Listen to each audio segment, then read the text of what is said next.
This Jersey girl has no filter. So are you getting a lot of hate? Yeah, a lot of hate. Bullshit. No. Welcome to BS with Bella. Hi, welcome back to another episode of BS with Bella, and I'm with Lee Davis. Lee Davis is the newest UCF Assistant Athletic Director, Football's Executive Operations and Recruiting. How are you, Lee? Hi, Bella. Thanks for having me on. I've been trying to get on your podcast forever. So, So I'm so happy to have you finally. I know. I'm excited to be here. So where did you go to college originally and what for? So I went to the University of Alabama. That's where I went to school. I did my undergrad and grad school there. My undergrad was in public relations and psychology, and then I got my master's in sport management there.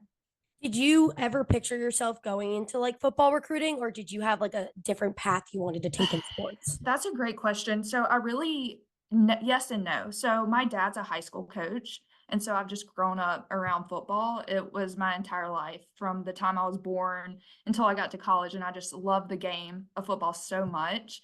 And so back in the day when I was in college, a few years ago, there really wasn't opportunities for women in football specific unless you were a trainer. And still to this day, like when I tell people that I'm in football, they're like, "Oh, are you a trainer? Are you this?" And I'm like, "No, I'm not." I have a big title. But especially back then, there just wasn't that many opportunities for women in football. And then when I went to school at Alabama, my dad connected me with a coach who was recruiting his high school, and he said, "Hey, we hire student assistants in the office." And so my dad connected me with him, and then that's how I got involved. I started out as a volunteer student assistant at Alabama. What was your first job opportunity in the field? So my first full-time job was at Mississippi State University with Coach Mullen. And so I was fresh out of grad school. I'd gotten the interview. Just looking back, I'm like, what was I doing? That's a crazy. Big first job too. I know. And I'm going in to interview with an SEC head coach, right? And so I joke with people because I'm like, my interview process is not normal. I've had 3 interviews in my entire life, all with football head coaches. Crazy. And it's like it's not the normal, "Hey, tell me your strengths and weaknesses," like a normal interview. So I would be I feel like terrible at an interview. And how does it feel to be like a woman in sports? I know, like you said before, like at first when you were entering the field, there wasn't a lot of opportunity, but now looking back on like your career path and like your achievements, like how does it feel to be like a woman in sports? I mean, I love it, and I love seeing other women excel, especially in the football world, just because it's mostly men, so to see women excel in it and know that they have a place in the game makes my heart so happy. How many different programs were you a part of, and what were your roles there? So, I was a grad assistant at Alabama, so I worked in recruiting there, and then I went to Mississippi State, and I started off basically as a recruiting assistant and then worked my way up there. And then when Coach Mullen took the head job at Florida, I went with him to the University of Florida. And so I was there and kind of in a recruiting role. And then from Florida, I went to the University of Oklahoma, where I was in recruiting as well. And so I think for me, a part of the reason I took this opportunity at UCF was to be able to like big picture things in a program, and kind of transition out of the recruiting role per se and be able to help in other parts of the football program. What approach do you take to identifying and recruiting potential players? So for me, I'm not the one identifying players, so for us, it's like, okay, here's who we're recruiting. Yeah. And what can we do to make their experience amazing once we get them on campus? What type of like recruitment skills that like sets you apart from others, like that you have like a personal touch that you think you bring to the table at different programs? I don't know. For me, myself, I'm a relationship driven person. Yeah. Like I love people. Like I love getting to know people. And that's my favorite part of the job is just building relationships and getting to know and meet people that I would probably never come across otherwise, except in this field.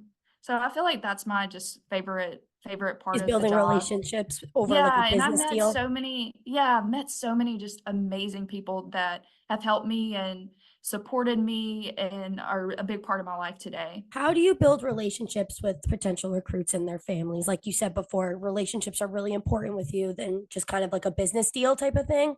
How do you build those relationships with potential players? I just feel like when you're open and you're honest and you're yourself, that it just naturally happens, and I feel like my job is to support, and just be another layer of support for these kids and the families when they come to campus.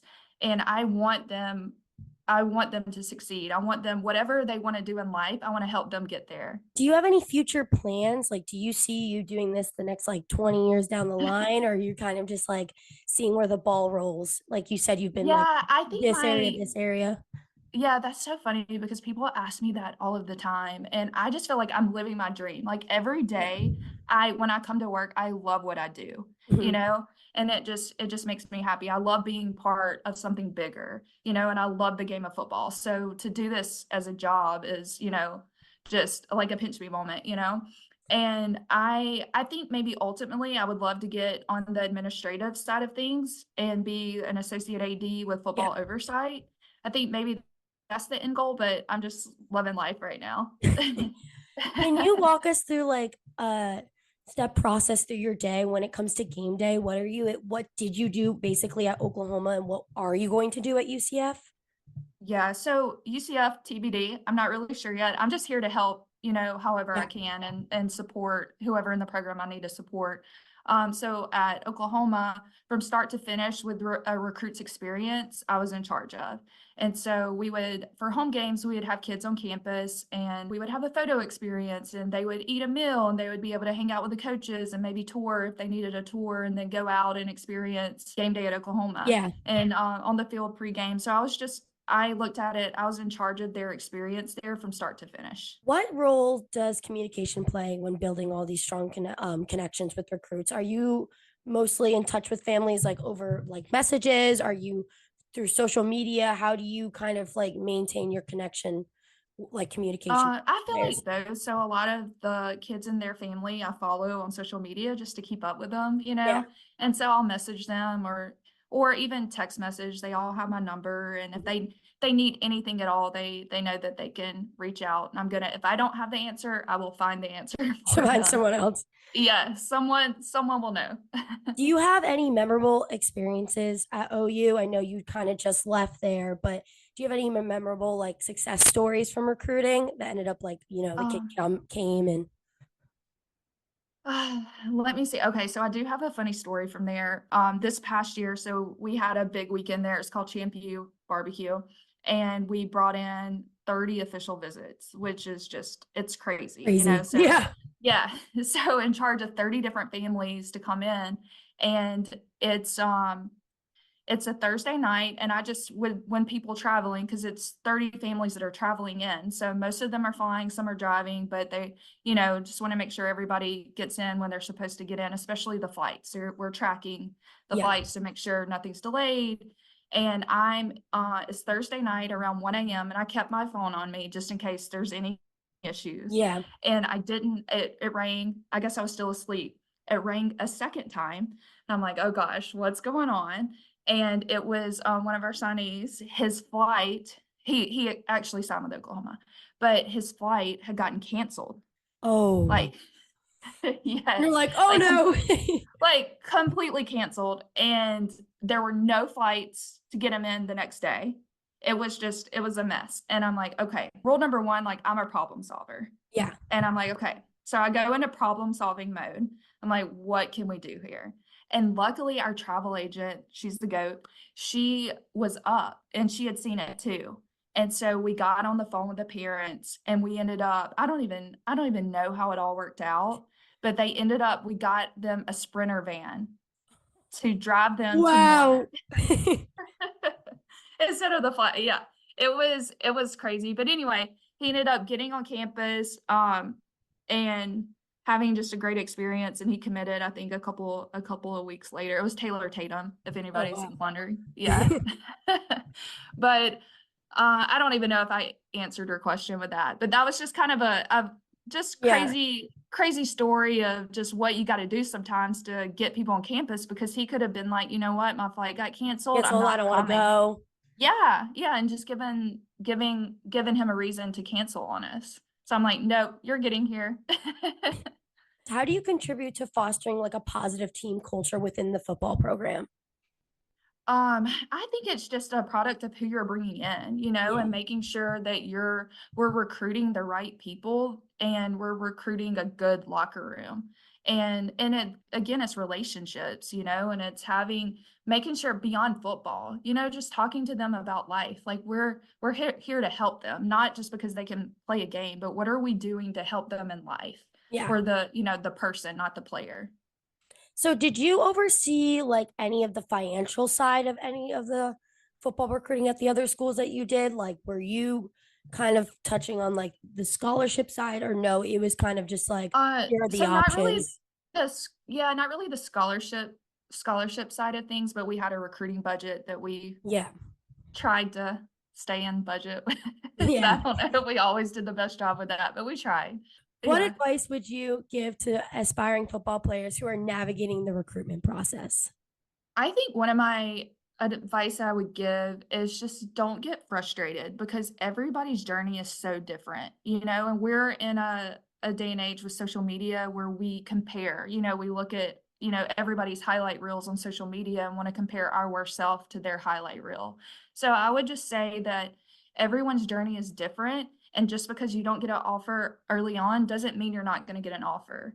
You know, it's just keep working hard, put your head down, do things the right way, you know, make sure you have good grades, you know, reaching out. I'm a big component of going to camps.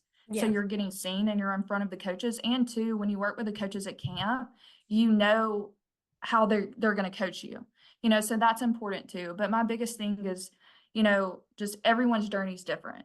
And so what you might see with another person is not going to be your journey. Would you say that the camps are very more important than a social media reel? Or how do you kind of really determine like if someone doesn't get to go to a camp, do you guys kind of just go off their reel and then go see a high school Yeah. game?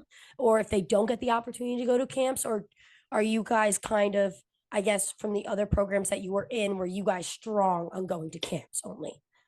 Um, I mean, I think it's both. I think it helps if you can go to a camp. It helps Mhm. because the coaches are getting to work with you and see you in person. You know, so that makes a big difference. So obviously there are different circumstances for everyone and not everybody can go to camps, but I do know that there are mega camps where you can go to and there's a lot of coaches there that where you can be seen. You just want to Yeah. be seen. You know, you want Yeah. to get your name out there, however, whichever way you do it. And I Mhm. know with social media, that gives everybody, you know, an opportunity to get their name out there. That wasn't the case, you know, 15 years ago. What advice would you give to women in sports, especially like where you are now, people who want to go towards like your path and maybe do what you did? What would you look back and give yourself like your own advice? That's a great question. I would just say, you know, work hard, keep your head down. I'm a big component of even doing just the little things the right way. And Yeah. when you don't think people are noticing, they are. I can promise you. You know, so when you work hard and you do things the right way, people are going to give you a chance. It's not easy, but Yeah. it's worth it. You have to have thick skin. Yeah. You're working around, you know, when you work around men, you definitely have to have thick skin and you can't take things personal. Do you see a difference now? Like you said, like years ago was kind of like a men dominate.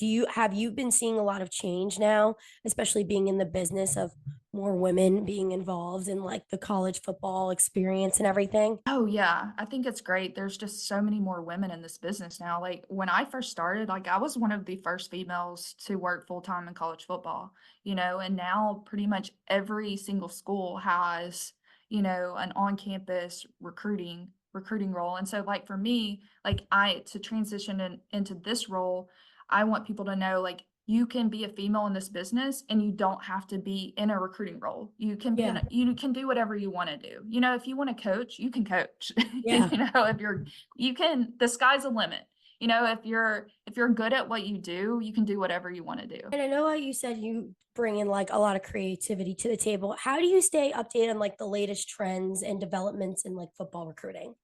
I know. I'm just constantly like looking at things, you know, not even in football, just across the board, you know, event planning. I'll look on TikTok, just constantly searching and thinking of ideas of what's different, you know, what can we Yeah. do that ourselves apart? What can we do that's fun that the kids will like too? So just constantly, and I would say I use social media a lot for that, you know, Pinterest and TikTok Yeah. and Instagram, all the things. Outside kind of football, do you have any hobbies or want to do anything else kind of on the side for yourself? I love to travel. You know, I love to travel to different places. I play golf when I can. You know, I think it's good to have a work-life balance, you know, Mhm. and I'm a foodie. I love trying new restaurants. Really? So if anybody from Orlando is watching this, send me all the recs. How do you handle the moving? I know, like you said, like you've bounced from so many different programs. How do you handle like the moving? Like, do you kind of like, is it like a how they give you housing for a little bit and then you kind of figure it out? How do you handle the move? Yeah, I know it's crazy. So, my parents have my dog right now. Mhm. He's on an extended winter vacation with them. Yes. It's just you gotta do what you gotta do, right? Yeah. And so right now I'm in the process, I'm trying to find a house Mhm. and trying to figure out what part where I want to be. There's a lot of cool spots around UCF, so I'm trying to figure out the best area that I want to live in. But I'll usually the school will pay for your move.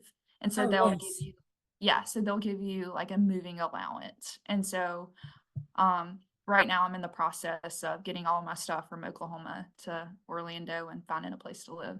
Oh, you're not driving, are you? I actually drove it. Oh my God. How long Yes. was it? So this is kind of crazy. So when I moved to Oklahoma, one of my best friends who lives in Gainesville, Florida, she rode with me there and flew back. Oh, So she wow. dropped me off in Oklahoma and flew back. So we're like, it's only right that you fly to Oklahoma and you drive And me drive back back. to Florida. Yes.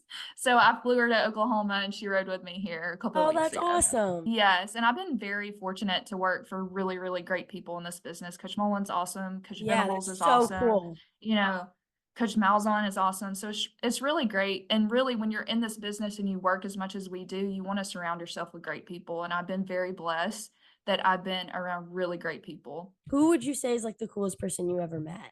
Whether it could be like a celebrity on the side of a football game. Okay, here's a crazy, crazy one. I've actually interviewed Aaron Andrews. That's so sick.